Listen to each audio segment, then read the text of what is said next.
नमस्कार. हिंदुस्तान पोस्टमध्ये आपल्या सर्वांचं हार्दिक स्वागत आहे. मी चंद्रशेखर नेने, आंतरराष्ट्रीय घडामोडींचा अभ्यासक. माझ्याबरोबर सतीश व्हिडिओग्राफर आहेत. आज आपल्याला आपला उद्धट आणि भिकारी शेजारी पाकिस्तान याच्याबद्दल थोडंसं बोलायचं आहे. उद्या मोहर्रमचा सण आहे. मोहर्रमचा सण हा सगळे इस्लामी लोक साजरा करत नाहीत, फक्त शिया लोक साजरा करतात. कारण करबलाची जी प्रसिद्ध लढाई झाली होती साधारण 1200-1300 वर्षापूर्वी, त्या लढाईमध्ये मोहम्मदाच्या पुतण्याच्या आणि जावई म्हणजे एकच माणूस अली त्यांच्यात होतं असं, त्या अलीची मुलं हसन आणि हुसेन यांना कापलं गेलं आणि त्याच्या दुःखाकरता हा सण साजरा होतो. आणि त्यामुळे सगळे ते शिया लोक स्वतःला चापकाने मारून घेतात. दुःख हा हसन हा हुसेन म्हणून ओरडत जातात. या मोहर्रमला फार मजा येणार आहे. कारण पाकिस्तानामध्ये शियांची पॉप्युलेशन ही 15 ते 20% आहे आणि पाकिस्तानामध्ये शिया लोक ह्या मिरवणुका काढतात आणि त्या मिरवणुकांवरती सुन्नी लोक दगड फेकतात. हे सगळं स्टँडर्ड आहे, सगळीकडे हे चालतं त्यांच्यात. पण यावेळेला सुन्नी लोकांनासुद्धा हे करण्याची वेळ येणार आहे.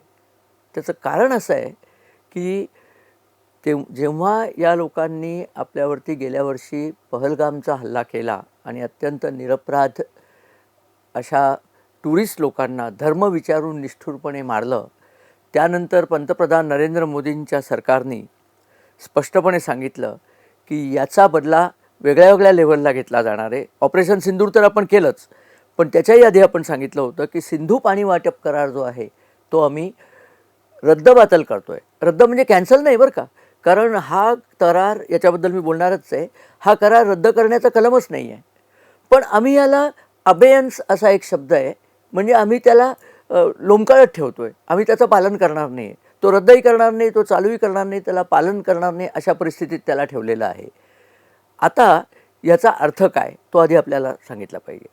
हा करार म्हणजे काय होता? आपला गुलाबी चाचा जवाहर नेहरू, जो भारतावर लादलेला पंतप्रधान आणि मूळ पाकिस्तानचाच पंतप्रधान असल्या इतकं ज्याचं पाकिस्तानवरती प्रेम होतं, त्यांनी हा करार केला 1960 साली. बरं, करार करायलासुद्धा त्या भिकारी देशाला भेटायला हा कराचीला गेला आणि लियाकत अलींबरोबर त्यांनी हा करार केला. आणि त्या करारात इतकी विचित्र कलमं घातली आहेत त्यांनी की पाकिस्तानचं सगळं भलं होईल त्यामध्ये आणि भारताचं जेवढं होईल तेवढं नुकसान होईल, हे करणारा हा आपला पहिला पंतप्रधान जवाहर नेहरू उर्फ गुलाबी चाचा. या करारानंतर पाकिस्तानच्या ताब्यामध्ये 80% पाणी आलं, आपल्या ताब्यात उरलेलं 20% पाणी आलं आणि कबूतरं आणि नेहरू आणि त्यांची मैत्रीण हे आपल्या ताब्यात आले, एडविना माउंटबॅटन त्यांच्या सुविद्य मैत्रीण. आणि असा हा करार अनेक वर्ष चाललेला होता. आणि या कराराबद्दल नाक वर करून सांगणारे लोक सांगायचे, काँग्रेसचे लोक नेहमीच सांगायचे की पाकिस्तानशी आम्ही कितीतरी युद्ध झाली. 48चं युद्ध कराराच्या आधी झालं, पण 65चं युद्ध झालं, करार 60मध्ये झाला. 65चं युद्ध झालं, 71चं युद्ध झालं, कारगिल झालं, पाकिस्ताननी संसदेवर हल्ला केला, पाकिस्ताननी 26/11 केलं. पुन्हा जेव्हा पाकिस्ताननी पहलगाम केलं तेव्हा मात्र मोदींनी सांगितलं आता हा करार तेल लावत गेला. तर या करारामुळे काय केलं होतं ते आधी पहिल्यांदा सांगतो की वरच्या ज्या 3 नद्या आहेत, पंजाबला पंजाब म्हणतात कारण 5 नद्या, आब म्हणजे पाणी, पंच आब म्हणून त्याला पंजाब म्हणतात. तर हिमालयातनं उगम पावलेल्या वरच्या ज्या 3 नद्या आहेत म्हणजे सिंधू, झेलम आणि चिनाब, या नद्यांचं 80% पाणी पाकिस्तानला द्यायचं. का? तर गुलाबी चाचाला लियाकत अलींनी सांगितलं आणि गुलाबी चाचानी मान डोलावली, हसला, कबूतर उडवली, मान डोलावली. भारताचं नुकसान होतंय ना, काय वाटेल ते करूया. पण उरलेल्या नद्या कुठल्या? तर उरलेल्या खाली नद्या आहेत, रावी, सतलज आणि बियास. या नद्यांचं पाणी भारताला मिळेल आणि उरलेलं पाणी 80% भारताला, 20% पाकिस्तानला, अशी काहीशी रचना केली. ही इतकी फसवी रचना आहे. मी त्याचा अभ्यास केला आणि माझ्या लक्षात आलं की पाकिस्तानला एकूण पाण्याच्या 80% पाणी याच्यात मिळणार होतं आणि 20% फक्त भारताला मिळणार होतं. असा हा अद्भुत करार त्यांनी केला होता. बरं, हे पाणी आलं की त्याला डॅम बांधायला लागतात, स्टोरेज करायला लागतं. तर ते करण्याकरता या चोरांनी Indus basin development authority, Indus basin development fund नावाचा IBDF फंड तयार केला आणि त्या फंडमध्ये दोन्ही भारत आणि पाकिस्ताननी पैसे टाकले. त्या फंडमध्ये कामं झाली पाकिस्तानात, कारण पाणी जाणार पाकिस्तानात, त्यांना स्टोरेज करायचं होतं. त्या भिकाऱ्यांकडे काहीच नव्हतं. ते तेव्हाही भिकारी होते, आजही भिकारी आहेत. तर त्या फंडमध्ये तुम्हाला ऐकून म्हणजे विशेष वाटेल, 6,20,00,000 पाऊंड तेव्हा भारताने दिले. तेव्हा पाऊंडाची किंमत खूप होती, आपल्याकडे परकीय चलन नव्हतं. कमी होतं तरी 6,20,00,000 पाऊंड गुलाबी चाचांनी पाकिस्तानला दिले आणि पाकिस्तानी फक्त 4,40,000 पाऊंड घातलेत आणि सगळा खर्च भारताने केला आणि त्या चोरांना पाणी उपलब्ध करून दिलं. आमचं पाणी द्यायचं, आमच्या खर्चाने तुम्हाला त्या पोचवायचं, तुझ्या घरात नळ लावून दिला आणि तू काय कर, ते पाणी पी आणि भारतावर हल्ले कर, असला हा प्रकार. आणि या नेहरूंनी संसदेमध्ये काय सांगितलं, या करारामुळे भारत पाकिस्तान मैत्री वाढेल. 60 साली करार झाला, 65 साली पाकिस्तानने आक्रमण केलं. ही भारत पाकिस्तान मैत्री गुलाबी चाचाची, तर गुलाबी चाचा वरती गेला होता.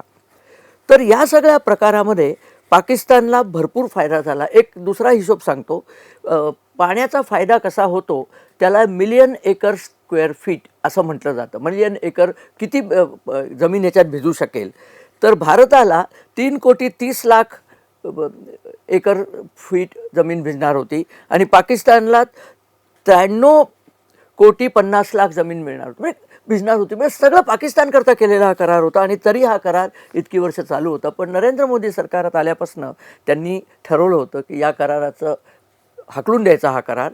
पण ते जे पाणी आपल्या वाटीचं आहे ते उपलब्ध करण्याची आपल्याकडे सोय हवी ना, म्हणून त्याच्याकरता कामं चालली होती. बरं, किती हरामपणे झाले होते या कराराच्या वेळेला तुम्हाला सांगतो. आपण कुठलाही प्रोजेक्ट करायला म्हटलं तर पाकिस्तान ऑब्जेक्शन करायचं, कारण करारातच लिहिलं होतं की भारताने नद्यांवरती कुठलाही प्रोजेक्ट करण्याच्या आधी पाकिस्तानची संमती घ्यावी, कारण त्यांनी जर पाकिस्तानचं पाणी कमी झालं तर मग पाकिस्तान काय करील, ही त्या करारामध्ये नेहरूंनी सांगितलेली एक प्रकारची अट होती. तर त्यामुळे आपण चिनाबवरती तेव्हा धरण बांधायचं ठरवलं. त्याचं सलाल रिझर्वायर प्रोजेक्ट त्याला म्हणतात, सलाल हायड्रो पॉवर प्रोजेक्ट, आणि तो खूप मोठा प्रोजेक्ट आहे. 690 मेगावॉटचा प्रोजेक्ट 2 टर्म्समध्ये आपण केला. त्या प्रोजेक्टमध्ये पाकिस्तानने कायम हे घातलं, उंची कमी ठेवा, अमुक करा, तमुक करा. अहो, हिमालयातनं ज्या नद्या येतात त्याच्याबरोबर त्या खूप दऱ्याखोऱ्यातनं उंचावरनं येत असल्यामुळे भरपूर गाळ येतो. त्यामुळे त्या गाळाची सफाई करायला लागते. आपल्याला सामान्य माहिती आहे, महाराष्ट्रात कितीतरी धरणं आहेत. गाळाची सफाई केली नाही तर धरण भरत जातं आणि तुमचं वापरण्याचं पाणी कमी होतं आणि त्याच पाण्याने वीज भरायची असते. हा माणूस पाकिस्तानचा हराम पंतप्रधान तेव्हाचे जे कोणी होते सगळे, आपल्याला गाळ काढूच द्यायचा नाही, कारण कराराचं, आणि आपणही गप्पपणे हात बांधून बसून राहायचो.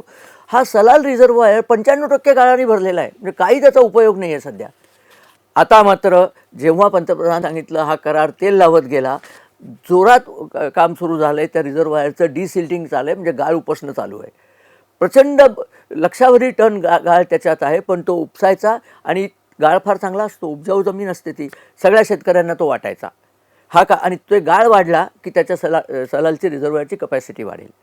कपॅसिटी वाढली की आपण जास्ती पाणी वापरू शकू आणि वेळ येईल तेव्हा आपण ते बंद करू आणि पाकिस्तानला तहानेने मारू शकू. ही त्यातली खरी मैख आहे आणि ते पाकिस्तानला पूर्णपणे माहिती आहे. आपल्यालाही माहिती होती, पण हिंमतच नव्हती ना, काँग्रेसच्या सरकारात हिंमतच नव्हती याला काही करायचं. दुसरा एक याच्यावरती चिनाबवरती आणखीन एक नवीन बागलीहार नावाचं धरण आहे, तिथेही हाच प्रकार चालला आहे. तेही आपण आता जोराने पुढे रेटलं आहे. इथे सगळीकडे चिनाब नदीचं जास्तीत जास्त पाणी आपण वापरायचं आणि चिनाब नदीचं खरं म्हणजे आपण जेवढं वापरणार होतो तेवढं पाणीसुद्धा वापरत नव्हतो. तर पाकिस्तानला मिरच्या अशा करता झोंबल्यात की त्यांच्याकडे आता पाणीच नाही आहे. सिंधूचं पाणी एकदा कमी झालं, पाकिस्तानचे 90% शेतकरी पंजाब आणि सिंधमध्ये सिंधूच्या पाण्यावर शेती करतात. सिंधू थांबली तर पाकिस्तान तहानेने आधी मरेल आणि अन्न निर्माण नाही केलं म्हणून भुकेने मरेल. ॲटम बॉम्ब आहे ना, तो खा, ॲटम बॉम्ब खा आणि जगा, हे त्यांच्या तातडीने लक्षात आलं. म्हणून त्यांचे एक विद्वान, तो आसिफ मुनीर मौलाना, त्यांनी सांगितलं की भारताने ज्या क्षणी धरण बांधलं नवीन, त्या क्षणी आम्ही 10 मिसाईल सोडून ते धरण नष्ट करू. आधी ऑपरेशन सिंदूरमध्ये स्वतःचं काय नष्ट झालं ते बघा. फाटलेली चड्डी घालून तुम्ही जगात मिरवताय ते आधी बघा. आणि धरण अजून बांधलंच नाही आहे. धरण न बांधता काय केलं, पंतप्रधानांचा जो प्रोजेक्ट आहे तो चिनाबच्या बाजूनी बोगदे खणून चिनाबचं पाणी बाहेरच काढले. ते धरणाचं नाही जातच नाही आहे, ते बाहेरनं दक्षिणेला येतं आहे आणि दक्षिणेला येऊन ते पंजाब, हरियाणा, राजस्थान या सगळीकडे पुरवण्याची योजना आहे. ती पण धडाक्याने सुरू झाली आहे आणि त्याचे परिणाम दिसायला लागलेत. लाहोर शहर जे आहे ना, जे खरं म्हणजे हिंदू आणि शीख बहुल होतं, परंतु त्या नालायक रेडक्लिफनी ते लाहोर कारण नसताना मुसलमान लोकांना दिलं, पाकिस्तानला दिलं, आपल्याला दिलं नाही. लाहोर आपल्याला मिळालं नाही म्हणून ते दुःख सगळे पंजाबी लोक मनात घेऊन भारतात आले, म्हणून त्यांना चंडीगड बांधून द्यायला लागलं. आपली सुपीक जमीन पाकिस्तानला देऊन टाकली आणि धरणं आपल्याकडे नव्हती म्हणून भाकरा नांगल तातडीने बांधायला लागलं सतलजवरती. ही सगळी गुलाबा चाचांनी केलेली हरामपणाची गोष्टी आहेत या. हे करायला लागलं कारण सगळं पाकिस्तानला द्यायला निघाला होता तो. तर लाहोर जे शहर आहे ते रावी नदीच्या किनाऱ्यावर वसलेलं आहे. गुलजार जे पूर्वीचे लाहोरचे आहेत त्यांचं रावी पार नावाचं एक छान कथासुद्धा या विषयावरती आहे. रावी आत्ताच कोरडी पडली आहे कारण आपण थांबवलं आहे पाणी. आता लाहोरचे लोक तहानेने मरायला लागलेत आणि याच्यापुढे पाकिस्तानमध्ये तहानेने मरणं हेच त्यांचं भागधेय आहे हे त्यांना कळले. म्हणून ख्वाजा आसिफने सांगितलं असं झालं तर आम्ही लढाई करू. अरे लढाई करण्याची हिंमत आहे का तुझ्यात? ऑपरेशन सिंधूंनी तुझं इतकं पेकाट मोडलं की ट्रम्पकडे जाऊन 60 वेळा शहबाज शरीफने सांगितलं 60 वेळा आम्ही ट्रम्पकडे जाऊन त्याला विनंत्या केल्या की मोदींना थांबा नाही तर आम्ही संपलोच आहोत. आणि पाकिस्तान हा अमेरिकेचा लाडका देश असल्यामुळे पाकिस्ताननी मोदींना विनंती केली आणि मोदींनी पाहिलं की आपल्याला जे दहशतवादी तळ उद्ध्वस्त करायचे होते ते केले. पण तिथेसुद्धा त्यांनी सांगितलं ऑपरेशन सिंदूर थांबवलं आहे, संपवलं नाही आहे. आता पुन्हा ऑपरेशन सिंदूरचा दुसरा भाग. आता हे जे चाललं आहे ना हा ऑपरेशन सिंदूरचाच पुढचा भाग आहे की त्यांचं पाणी थांबवायचं. पाणी थांबल्यानंतर त्यांनी लगेच चीनकडे जाऊन सांगितलं की तुम्ही ब्रह्मपुत्रेचं पाणी थांबवा. ब्रह्मपुत्राची गंमत अशी आहे की ब्रह्मपुत्रा नदी आधी तिबेटमधनं वाहते. ते तिबेटसुद्धा गुलाबी चाचांनी चीनला अंधण दिलेलं आहे. नाही तर तिबेट स्वतंत्र देश होता. कारण नसताना गुलाबी चाचांनी चीनच्या घशात ते घातलं. पण ब्रह्मपुत्रा तिबेटमधनं जी वाहते तिथे पाऊस कुठे पडतो हो? ब्रह्मपुत्रेचं तिबेटमधलं पाणी म्हणजे बर्फाचं वितळलेलं पाणीच फक्त आहे. ब्रह्मपुत्रेचं प्रचंड पाणी ती भारतात आल्यानंतर पाऊस पडल्यामुळे तयार होतं. त्यामुळे चीननी काही धरणं बांधली तरी काही फरक पडत नाही. आपल्याला काही प्रॉब्लेम नाही आहे त्याचा. हे मी तुम्हाला एक मुद्दाम सांगून ठेवतो. नाही तर घाबरवतात लोक मग चीन तिथे बांधेल वगैरे. बांध केले का? आणि त्याच्याही करता आपण सोल्युशन केलं. आपण अरुणाचलमध्ये मोठी रिझर्वायर्स करायला सुरुवात केली आहे की आम्ही भरून ठेवू आमच्या इथे. तुम्ही पाणी बंद केलं तर आम्ही भरून ठेवू, जास्त सोडलं तरी आम्ही त्याच्यातनं भरून ठेवू. तर या पद्धतीने पाकिस्तानची आता तहानेनी मरायची वेळ जवळ ठेपलेली आहे. म्हणून म्हटलं मोहरममध्ये रडारडच सुरू होणार आहे आणि पाणी मिळायचं नाही. आता आपण बघाल कारण उन्हाळा कडक आहे यावेळेला सगळ्यांनाच जाणवतो आहे. पेरण्या आता येतील. पेरण्यांच्या वेळेला पाणी मिळालं नाही तर पुढे पिकं येत नाहीत म्हणजे नुसती बोंबाबोंब आहे. बरं हा पाकिस्तान देश जाऊन स्वित्झर्लंडला गेला होता कारण इराणची मध्यस्थी आम्ही केली असं म्हणला. त्याला हाकलून दिलं. अमेरिकेने त्याला विचारलं नाही, इराणनी त्याला विचारलं नाही, हाकलून दिलं. आता इराणच्या अध्यक्षांनी मोदींना येऊन नमस्कार करून विनंती केली आहे की तुम्ही त्या आमच्या खमेनीच्या अंत्ययात्रेकरता या. कारण इराणला माहिती आहे पाकिस्तानला काय किंमत द्यायची. पाकिस्तानला कोणीच खरं किंमत देत नाही. तो देश असा तुटायच्या वाटेवर आहे. कारण बलुचिस्तानमध्ये त्याच्यावर मी पुन्हा एक व्हिडिओ वेगळा करणार आहे. बलुचिस्तान आंदोलनाच्या एक नेत्या आहेत महारंग बलोच. त्या डॉक्टर आहेत. तिशीची ती मुलगी आहे. तिला पाकिस्तानच्या कोर्टाने जन्मठेपेची सजा सुनावली आणि त्यामुळे प्रचंड असंतोष बलुचिस्तानमध्ये आधीच आहे आणि तो आता वाढलेला आहे. बलुचिस्तान मोकळा होण्याची वेळ आलेली आहे.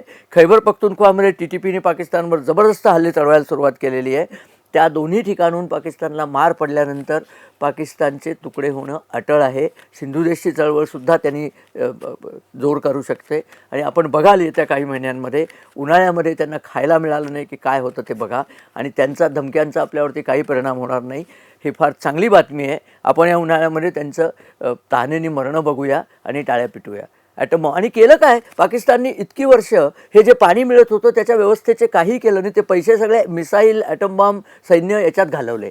त्यामुळे ही त्यांची परिस्थिती आलेली आहे. असू दे, त्यांची परिस्थिती त्यांच्या लायकीप्रमाणे आलेली आहे. असेही ते फार लोक आंघोळ करतच नाहीत आठवड्यातनं, पण आता एकदासुद्धा आंघोळीला पाणी मिळायचं नाही अशी परिस्थिती येईल. बघूया काय होतं ते.